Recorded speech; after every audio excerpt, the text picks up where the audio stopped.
कल सती के भगवान शंकर जी कथा सुनावे ले गईली। अच्छा बताइए, सती मैया कथा सुनली ना सुनली? सुनबो ना कैली, राम जी के परीक्षा लेवे गईली। शंकर भगवान एक बेर में संकल्प कर दिले कि यह तनु भेंट सती अब नाही, आ शिव संकल्प कीन मन माही। सती बिना बुलावल अपना नैहर में गईली, आ क्रोध अग्नि में जर गईली। मरत सती हरिशन बरमागा, आ जन्म जन्म पद शिव यनु रागा। रामचरितमानस को मैं सजाने जा रहा हूं। और पहली कथा की चौपाई आज, जब सती मर गईली तो भगवान शंकर जी कहले इस पृथ्वी पर ताक के क्या करूंगा। कहो आपन मेहरारू मर जाते धरती पर के ताक पाई। अब तो हमरा बुझाता है एगो मेहरारू मरते तो दूसर बियाह होता, दूसर मरता तो तीसर होता। एक ईमानदारी से बात बोलना, जिनको एक से तृप्ति नहीं हुआ, एक औरत से बोध नहीं हुआ, 1000 शादियां कर लो, तुम्हारे जीवन में कभी शांति मिलने वाला नहीं है। अब तोहनो लोग सुन लो, जेकरा एक पति से बोध ना भई, बुझाता बतिया ना, खाली मुड़िया ना हिलावे लोग, एकदम इसके अंदर बैठावल जाला कि वीरेंद्र बाबा आई दादा इत कौन कथा हम सुन रही है, का बोलता रहे। हम उहे बोलो कि एकदम है लोट हो जाए, एकदम शरीर में कांटा करके बोलेंगे हम।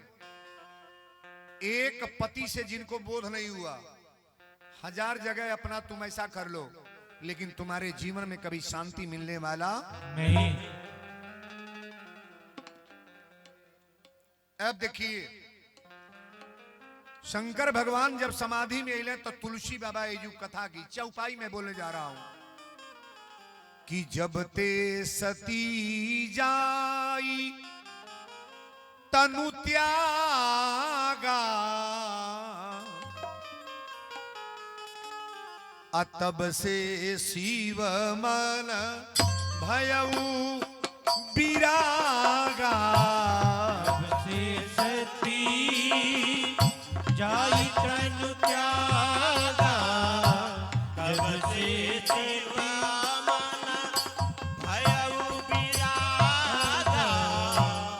जब से सती जाई तनु त्यागा, तब से सती जाई तनु त्यागा। तब से शिव मन भयउ विरागा। से शिव मन भयउ विरागा। तब से शिव मन भयउ विरागा। तब से शिव मन। बोल दी शंकर भगवान की जय। जब से सती जाई तनु त्यागा, तब से शिव मन भयउ विरागा। भगवान शंकर जी बैराग ले लिए। आज जब भोलेनाथ बैराग लेते हैं ना, 87,000 बरस ताकते नहीं है। आप बताओ, सगरी देवी देवता रोजा मार्केट छोड़ के चल जा तो इस मार्केट का प्रगति होगा कि रुक जाएगा? नहीं बोलोगे? रुकेगा कि बढ़ेगा? ये मनाना चाहिए कि देवी देवताओं का आगमन हो। शंकर जी जब आंख मुल्ली ना तो पृथ्वी पर तारका नाम के राक्षस तैयार हो गई। तारका तैयार हो गई, सारा देवता लोग के भूजे तड़पावे लागल। सारा देवता लोग त्राहिमाम त्राहिमाम त्राहिमाम कह के ब्रह्मा जी के दरबार में गए। सब ब्रह्मा जी पूछली कहाँ आईली हजा? देवता लोग कहले सरकार सती जाके नैहर में मर गईली, आई बहू आंख मूल ले बड़े, पृथ्वी पर तारका नाम के राक्षस तैयार बा, हमनी के मुआवा था। ब्रह्मा जी कहली पहले जाके शंकर जी का ताकावा लोग। कथा शुरू बा, शंकर जी को तकाइए। जब शंकर जी ताकब तो जंगल में पार्वती तपस्या कर तड़ी, पार्वती से बियाह होई। अब बियाह होई तो कार्तिकेय के जन्म होई, आ कार्तिकेय के हाथ से तारका का बध लिखल बा। देवता लोग कहले दादा बौरहू के तकाई के। शंकर जी के जे तकौले बा जियल बा कि मरल बा? तुरंत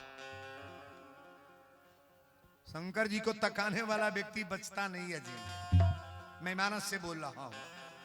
कहो लोग शंकर जी के तकाई, तो ब्रह्मा जी कहले जा लोग तकाव, लेकिन देवता लोग हथवा जोड़ के निवेदन कर लो का अरे हाथ जोड़ी पूजी ले चरानावा ए दीनानाथ असुनी ना कहनावा हाथ जोड़ी पूजिले चरणवा हे दीनानाथ सुनी ना कहनवा हाथ जोड़ी पूजिले चरणवा हे दीनानाथ सुनी ना कहनवा सही नाही जाला पाप तरकासुर के ऊत पात सही नाही जाला सही नाही जाला सही नाही जाला पाप तड़कासुर के उत पात ए हमनी पर लागल गरहनवा ए दीनानाथ सुनी ना कहनावा हमनी पे लागल गरहनवा हे दीनानाथ सुनी ना कहनवा ए हमनी पे लागल गरहनवा हे दीनानाथ सुनी ना कहनवा बोल दी शंकर भगवान की जय।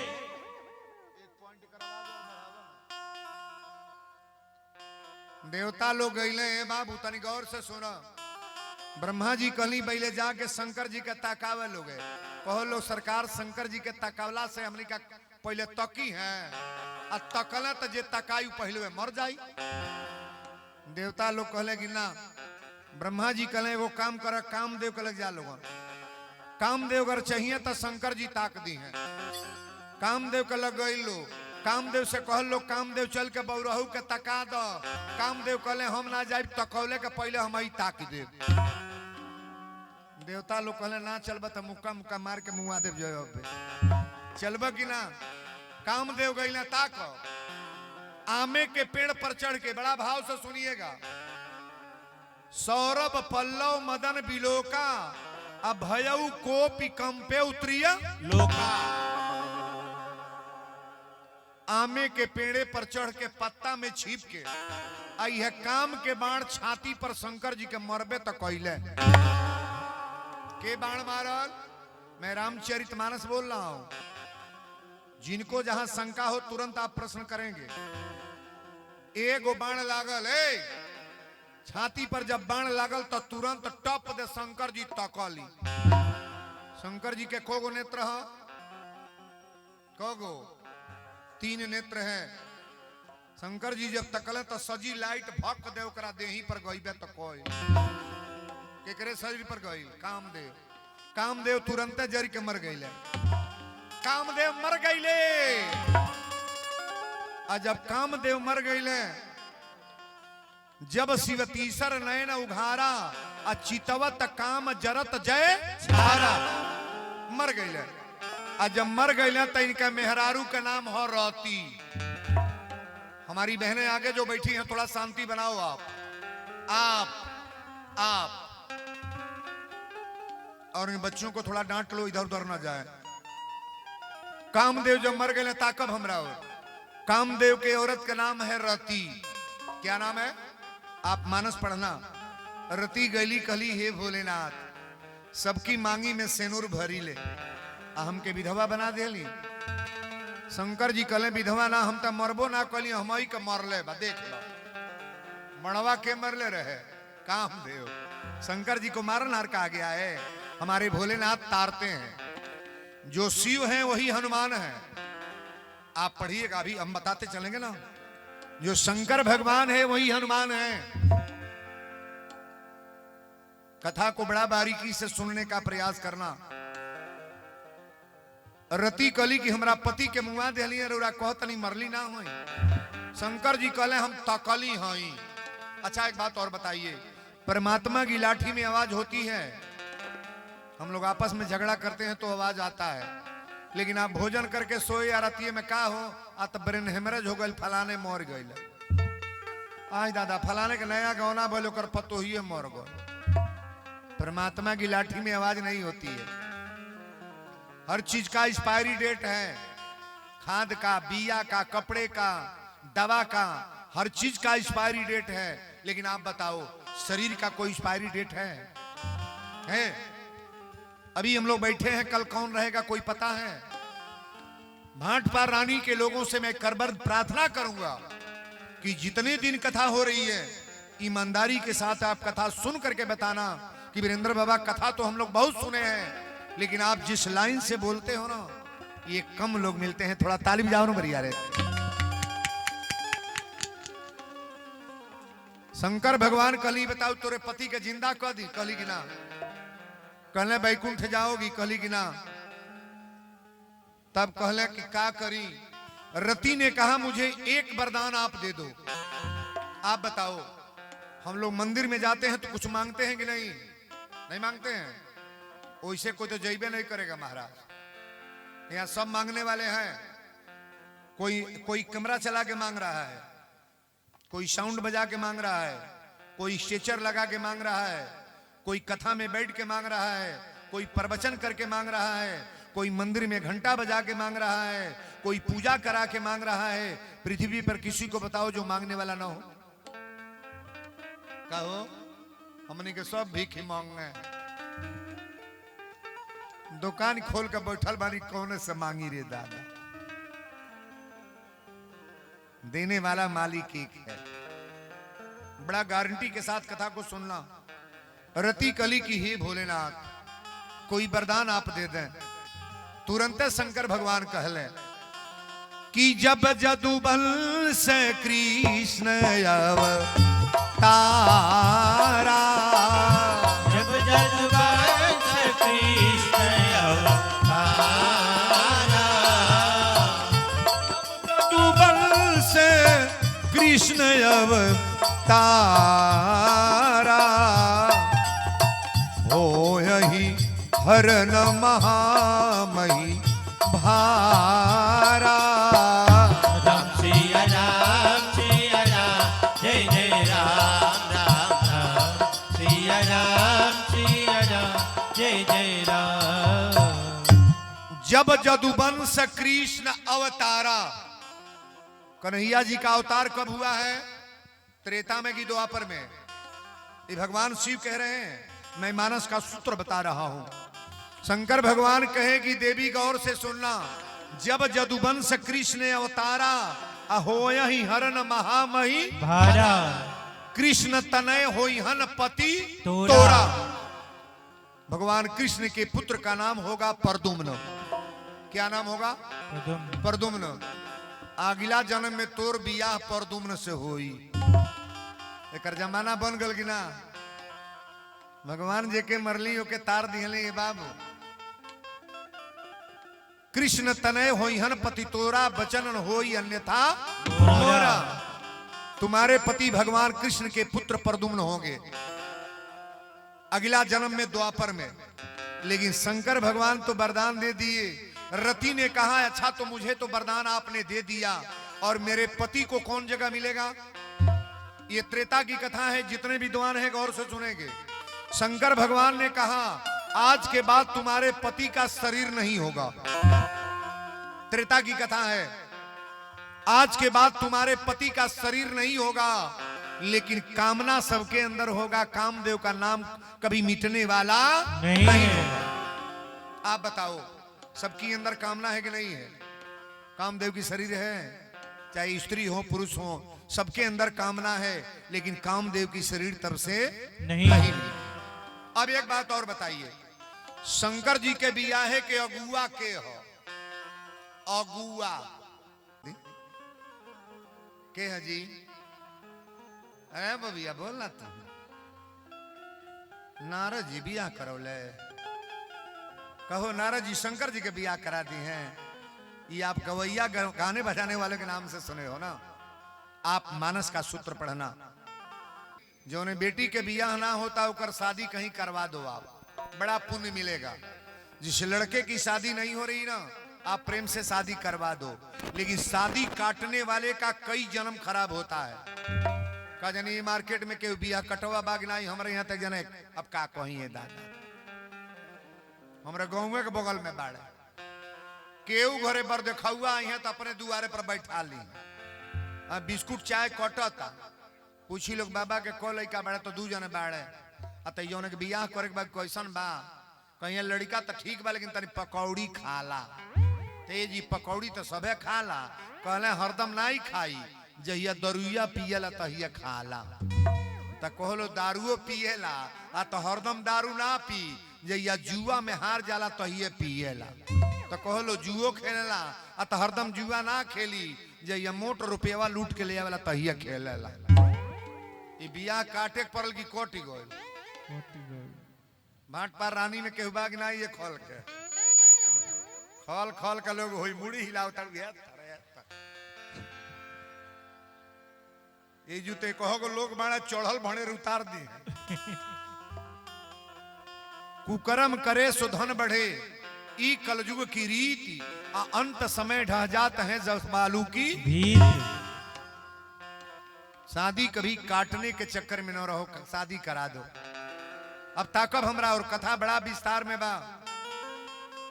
राम जी पहुंचल बड़ा, तुलसी बाबा लिखली, शंकर भगवान जब देखली तो राम जी के दंडवत प्रणाम, राम जी शंकर भगवान को प्रणाम किए कि बोले कृपा सिंधु वृष के तू, बोले कृपा सिंधु वृष के तू, बोले कृपा सिंधु वृष के तू, कहू अमर आए के ही हे तू।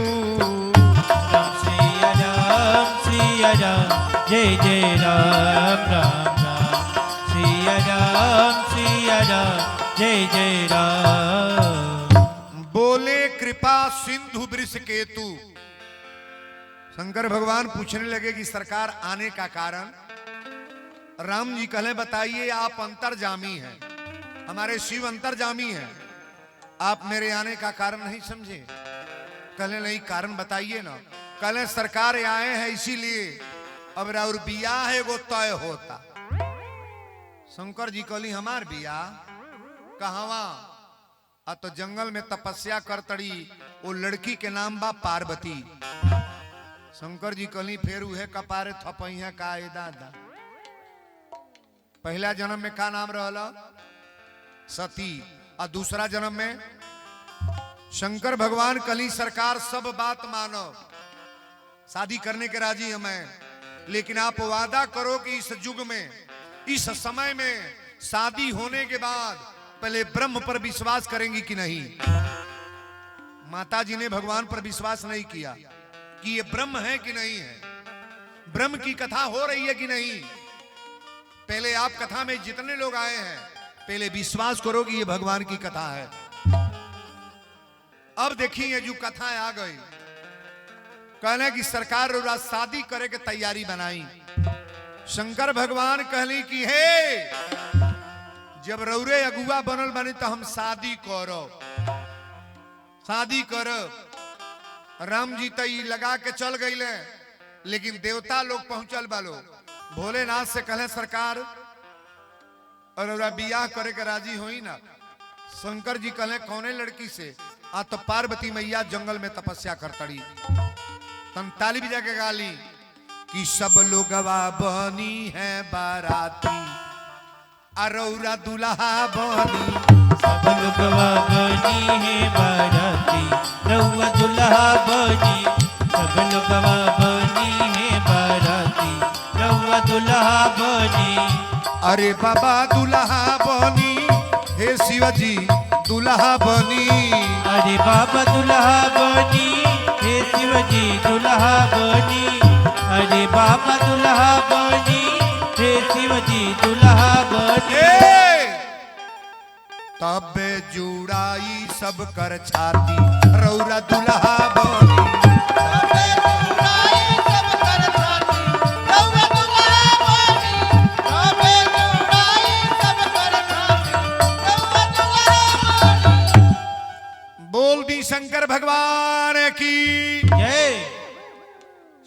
विवाह की कथा आप रामायण से सुन रहे हैं। देवता लोग कहले रउरा बियाह करे के राजी होई। शंकर भगवान कहली कि पहले जाके बियाह काटा लोगन, अगर बियाह कट जाई त ना होई आ ना कटी तो हमरो मनवा लगले बा। ए बाबू देवता लोग गइले, शंकर जी कहली पहले जाके बियाह काटा लोगन। सगरी देवता लोग गइले, पार्वती मैया हाथ उठा के तपस्या, बेले के पतई चढ़ावे के बतावल के पार्वती माता। कुछ दिन फल मूल खैली, कुछ दिन बेले के पतई है बाबू, जितना सूखल पत्ता रहे चबैली। अब हवा पी के जिए तड़ी हड्डी भर बचल बा, केवल हड्डी। देवता लोग गइले, कहले मैया ई तपस्या छोड़ दी। शंकर जी के माई ना बाप न घर न दुआर, कहाँ रहो? श्मशान घाट पर बाबा रही ले। शादी के तपस्या छोड़ दी। पार्वती मैया यही तरह दोनों हाथ उठौले बड़ी। एक यानी देवता कहले ना मानो, पार्वती मैया कहली कि ना, तपस्या एक अभी मानस की चौपाई में दिखा रहा हूं। अरे बूढ़े बोर खातिर आई ऐसन बोर खातिर झूठे गौरा तप करेलो। बूढ़े बोर खातिर झूठे गौरा तप करेलू, बूढ़े बोर खातिर, बूढ़े बोर खातिर झूठे गौरा तप करेलू, बूढ़े बोर खातिर।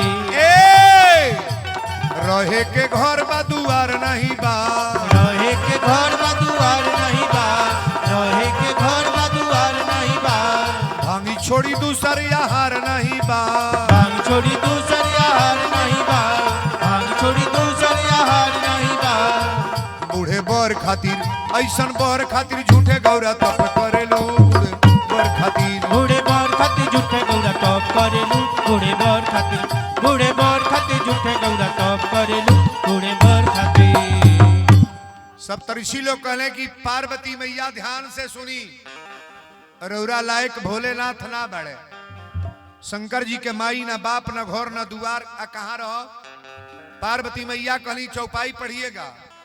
जन्म कोटि लगी रगर हमारी, अब बरऊ शंभु न तो रहू कुंवारी। शादी होई तो शंकर जी से होई ना तो कुंवारे रहो। अब बताई, लड़की जौन चाही तौन बियाह होई कि माई बाप? सही बोलिएगा। लड़की जौन चाहत या तौन शादी की माई बाप? माइयो बाप के परास्त हो जाएगा बा। का करे लो का जनी मार्केट में का चलता, हमारे यहाँ तो दूसरे लीला बा। माई बाप के पूछता है लड़की का चाहतिया, वो बुझाते नहीं बा कहिया का भइल बियाह होगा। डुप्लीकेट काम। देखिए, जीवन में सब करो लेकिन बिना माता पिता की आज्ञा की कभी शादी मत करना। बेटियों से निवेदन करेंगे, जितनी बेटियां हैं यहाँ, माता पिता कैसा भी शादी तलाशेंगे ना तो अपने बेटी जोगे दामाद देखेंगे, घर परिवार देखेंगे, क्वालिटी क्या है, इस लड़के का ममहर कहाँ है, क्या लड़का करता है, शराबी है कि गोजेड़ी है कि नशेड़ी है। आज जौन है कोर्ट मैरिज लव मैरिज होता तो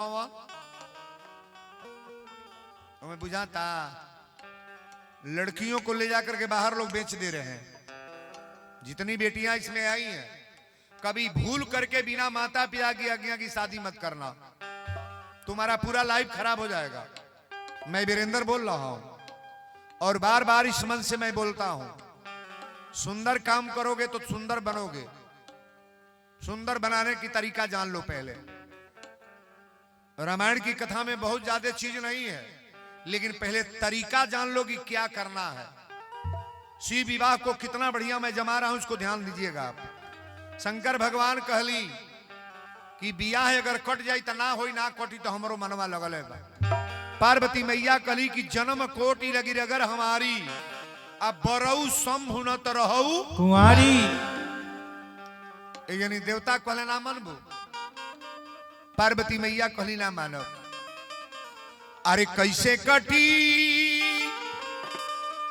कैसे कटी, अरे कैसे कटी हो गौरा कैसे कटी, भिखारी संगे जिंदगी कैसे कटी। भिखारी संगे जिंदगी कैसे कटी, भिखारी संगे जिंदगी कैसे कटी, कैसे कटी, कैसे कटी, कैसे कटी हो गौरा कैसे कटी, भिखारी संगे जिंदगी कैसे कटी, भिखारी संगे जिंदगी कैसे कटी। मुहवा में दांत नहीं बड़ा बूढ़ भइले, मुहवा में दांत नहीं बड़ा बूढ़ भइले, मुहवा में दांत नहीं बड़ा बूढ़ भइले। तोहरा लायक दुल्हा जटाधारी न रहले, तारा लायक दुल्हा जटाधारी न रहले, तारा लायक दुल्हा जटाधारी न रहले। कैसे कटी, कैसे कटी, अरे कैसे कटी हो गौरा मदारी संगे जिंदगी। एमे जे जेकरे कपारे थपाइल बा कैसो कटते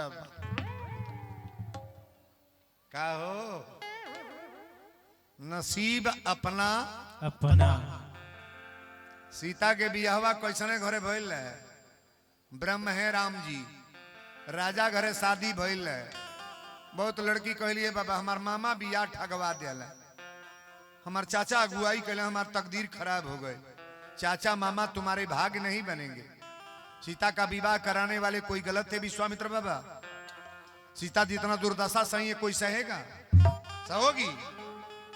अरे देखो ना दुनिया में आईना की तरह बहुत लड़कियां हैं, राजा के घर शादी होने के बाद भिखारी बन गई। अब बहुत लड़कियां हैं मड़ई में शादी हुआ यातनी पर फॉर्च्यूनर से उड़ रही है।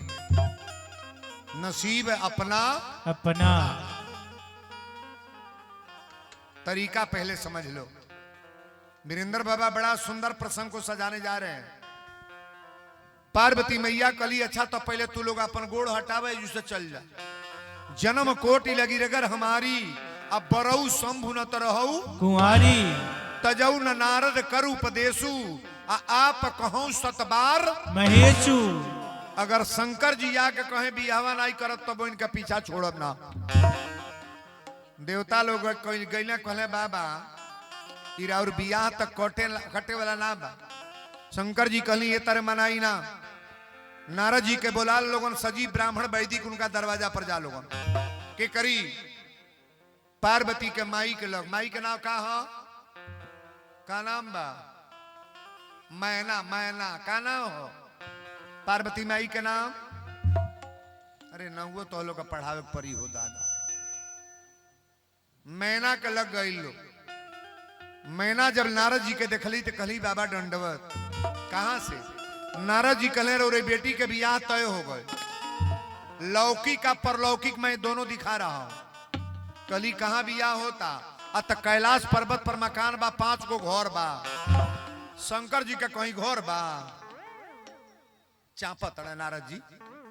मैना कली बाबा खेत कितना बा? कहले 500 एकड़ खेती बा। शंकर जी के कहीं खेत रहल? ऐसा जी खेती के कर भोलेनाथ का। ऐसा जी मकान के कर हमारे बाबा का। मैना कली दुल्हा के उम्र नारद जी कहले 16 बरिस का बाली। शंकर जी 16 बरिस कर ली। लेकिन शंकर जी को लिखा गया है कि कर्पूर गौरम करुणा अवतारम, संसार सारम भुजगेंद्र हारम, सदा बसंतम हृदयारविंदे अभवम भवानी सहितम नमामि। हमारे बाबा का कोई जोड़ नहीं है। मैना कली बाबा जब रौरा पसंद बड़ा तो तिलक बरछा चल जा। अब ताको गड़ी के गोला, पान के पत्ता, नारियल, पियरी धोती लेके ठाकुर या पंडित जी तिलक चलल बालो। ये रामचरितमानस में तिलक नहीं है, लेकिन शिव पुराण पढ़िएगा। लेके चलल बालो। शंकर जी बानी कहां? कैलाश पर्वत के बगल में श्मशान घाट बा। 100 गो लाश जराता। आ शंकर जी त्रिशूल डमरू लेके बैठल बड़े। नौआ कहल से बाबा कौने गांव तिलक चलता? पंडित जी कहले देखू है मरकरी जरता। जो लसिया फुकायल बा का मरकरी कहता रे। नौआ कहले बाबा हम त भागो। पंडित जी कहले तिलक लेके आइल बड़े काहे भगबे? नौआ कहले समऊ के फूके ले आइल बड़ा का। श्मशान घाट पर तिलक चढ़ी। पंडित जी कहने लबर लबर बोर मत, शंकर जी का घोठा हो, घोठा हो। चल आ जब नियरे गईल आ बौरहू का रूप देखल त कल से बाबा ई दुल्हा का बाप हमें का बुढ़ाऊ। पंडित जी कहले बियाहवा कटबे का न छुपैले ये न दुल्हा हो। शंकर भगवान ये कही नौआ कल बाबा सजी ठीक बा ई मदारी के काम करेला का। त्रिशूल डमरू गटाई में सांप का माला कान में बिच्छू का बाला बाप रे बाप ई कैसन। एकरा बाद पंडित जी कहले तोर हाथ जोड़ तनी अब न बोली है। नौआ कल से एगो बात और पूछो इनकी कपड़ा में बोरिंग भल बा का पानी फेंकता भग भग भग। पंडित जी कहले बियाहवा कटबे का नच पहले नौआ चुप।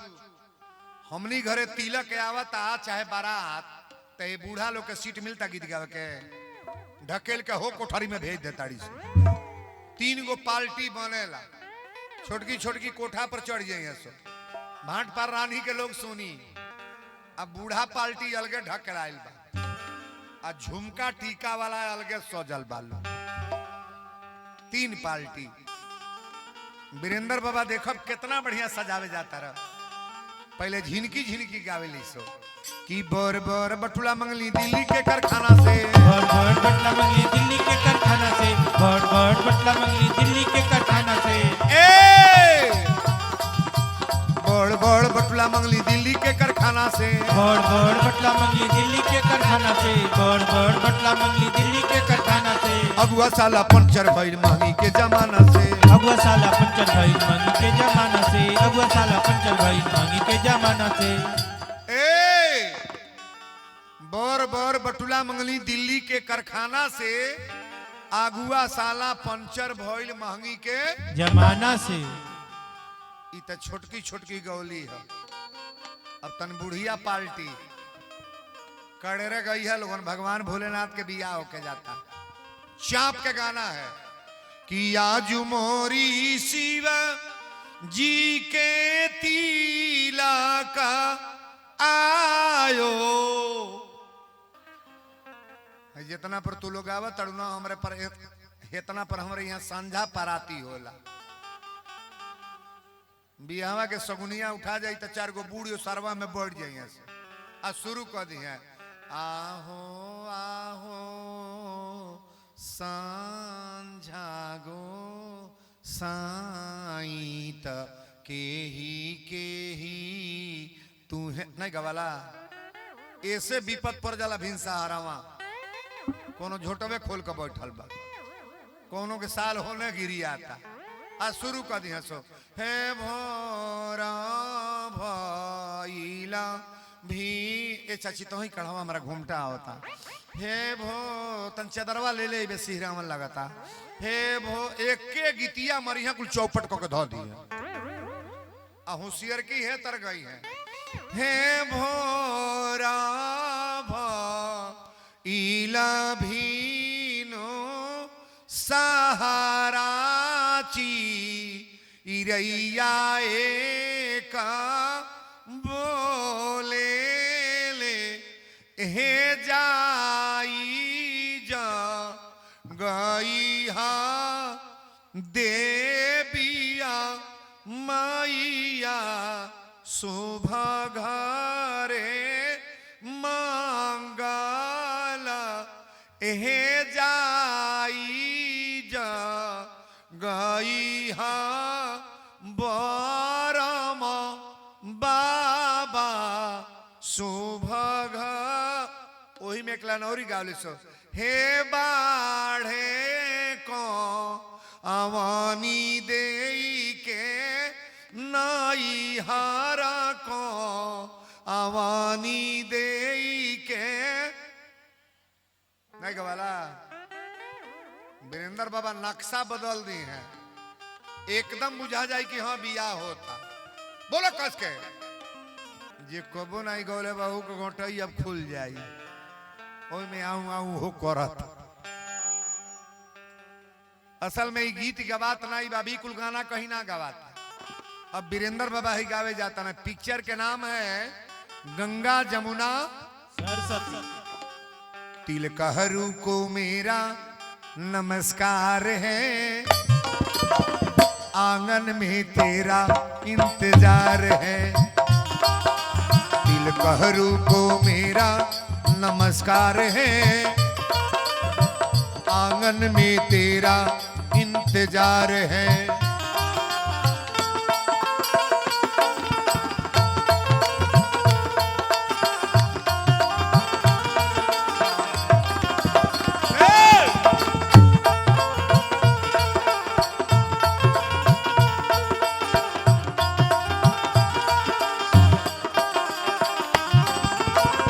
आंगन में कब तक वो आएंगे, देरी होगा तिलक कब चढ़ाएंगे। आंगन में कब तक वो आएंगे, देरी होगा तिलक कब चढ़ाएंगे। दूल्हे से उनका बड़ा प्यार है। दूल्हे से उनका बड़ा प्यार है। आंगन में तेरा इंतजार है। बोलो शंकर भगवान की जय। हमारी जितनी बेटियां बहन आई हैं बाबू लोग गौर करिएगा, ये तो आपके मनोरंजन के लिए दो चार शब्द बताया गया।